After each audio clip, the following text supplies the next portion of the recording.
Amen. Can you please come forward and lead the prayer?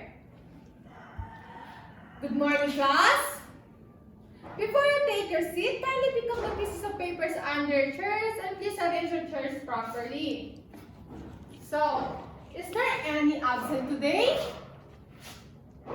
Very good. Sana ganito tayo araw-araw para walang maiwan sa discussion. Okay? Please settle down. Okay. Before we start our lesson, let us first have some quick recap about our previous lesson.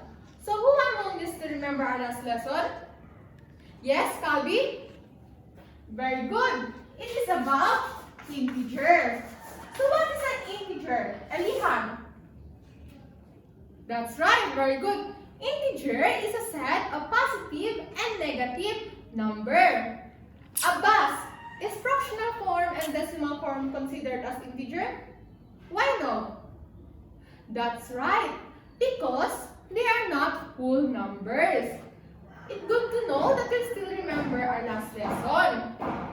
Okay, so today, let us have a math trick.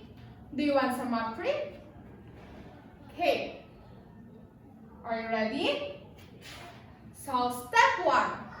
Pick any number from 1 to 100. Kahit ano. Then, step 2. Multiply it by 3. Are you done? Step 3. Add it by 6. Tapos na? Then, step 4. Divide it by 3. Are you done? Then, step 5. Subtract the number from step 1 to the answer in step 4. So what is your answer? Alamara, 2. Dominic, 2. Tabada, 2. Okay, very good, 2. So why do you think your answer are the same even though you pick different numbers? That's right, because it's a math trick. Okay, so I guess you already have an idea on what we're going to talk about today. Michelle? That's right. It is about adding, subtracting, multiplying, and dividing of integers. So, today, we're going to talk about the fundamental operations on integer. So, in every operation, there are certain rules that we must follow. Kenny, can you please read the rules for addition? Okay, thank you. So, in addition of integers, if the integers to be added have the same sign, we add the integers and keep the same sign for the sum. So, for example, 6 plus 7. What is the answer? 13. Why positive 13? That's right, because they have both the same positive sign. Did you get it? Okay, another. Negative 10 plus negative 15. What is the answer? Yes, Puza? Very good. Negative 25. Why negative 25? Calvi? That's right, because they have both negative sign. So do you have any question? Okay. Can you read? Salim? Very good. Thank you. If the integers to be added have different signs, we add the integers and use the sign of the greater integer. So, for example, negative 10 plus positive 8. So, what is the answer? Negative. So, what is the answer? That's right. Negative 2. Why negative? That's right, because 2 has because 10 has the negative signs in which 10 is the bigger value. Okay, do you understand? Do you have any questions? Can you proceed? Okay.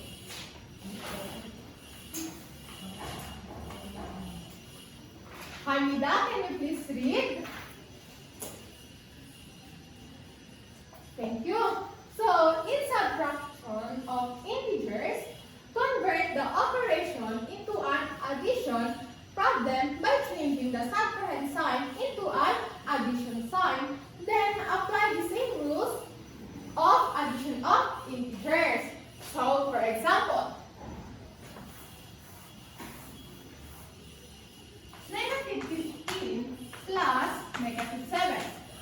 do you think is the answer? Let's see. Okay. First, we must change the subtrahend sign into an addition sign. So therefore, it will become negative 15 plus negative 7.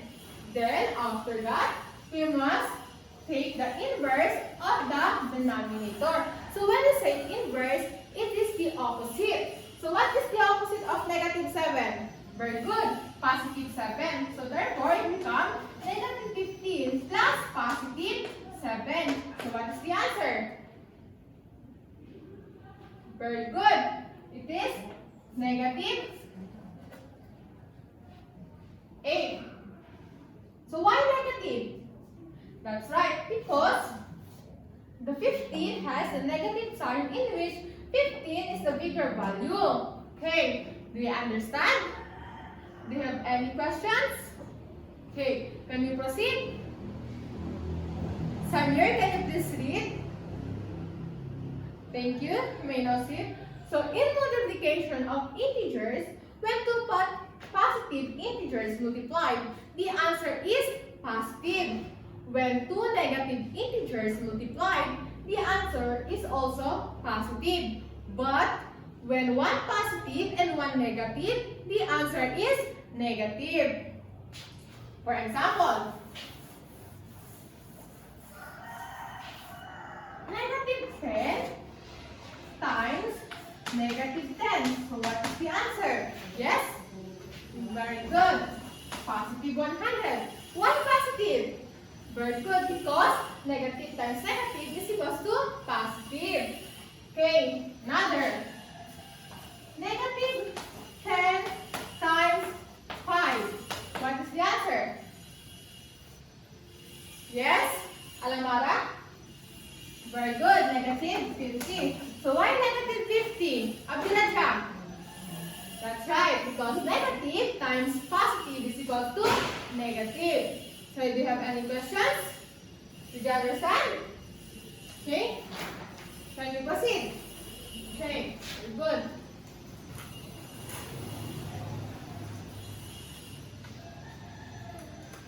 Paira, can you please read? Thank you. So in division of integers, when two integers divide, the result, when two positive integers divide, the result is positive. When two negative integers divide, the result is also positive. But when one positive and one negative is divided, the result is negative. So in short, the division of integers and the multiplication of integers has the same rules. Okay, example.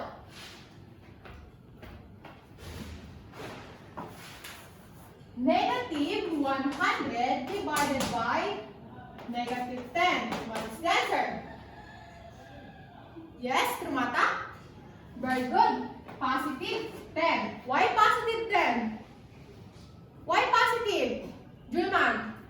Very good. Because negative times negative is equals to positive. Another.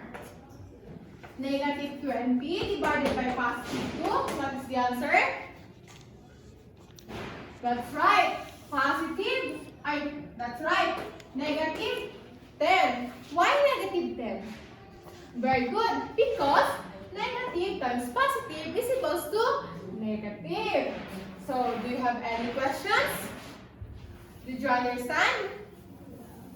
Do you want some other examples? Okay, no. Okay, can we proceed to our activity?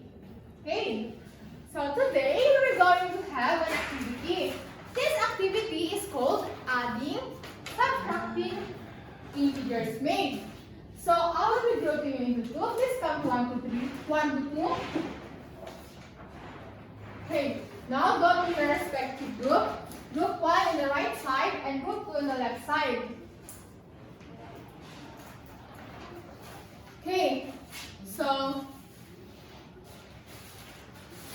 in this activity, you will be going to add and subtract the operator to us. Then, you You will choose one representative in each group to compete with the other group in finding the path to finish line. In finding the right path or the right way to finish line, you will be given 45 seconds to find it. The group who will be finished first will be receiving plus points. So, are you ready? Please come forward, group 1, group 2. Okay. Are you ready? In count of 3. 1, 2, 3. You may start. Okay, very good. And the winner is group 1. So, group 1, can you please write down your names in a 1/4 sheet of paper and submit it to me? Okay. It seems like you really understand our lesson today. So class, let us remember that integer is a set of positive and negative number. Remember also that fractional form and decimal form are not considered as integers because they are not whole numbers. Okay. So what are the 4 fundamental operations of integers? Yes, Esmond? Very good. So what is the rule for addition? Pusa? Very good. How about in subtraction? Jaji? Very good. How about in multiplication? Yes, Neil? Very good. How about in division? Krame? Very good. So, today, please get one half sheet of paper and please answer this.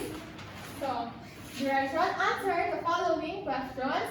So, I will give you only 10 minutes to answer this. Okay? At the back, can you still read? Okay. Please stay quiet. So, okay. I will be giving you only 10 minutes to answer these following questions. Okay. You may start. Okay? Time's up. Please toss your papers forward.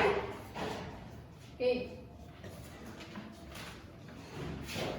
So, for your assignment, I want you to do a research about the properties of integers. Write it in a 1/4 sheet of paper to be passed next meeting. Okay. Do you have any questions? Clarifications? Okay. So I guess that's all for today. Goodbye, class.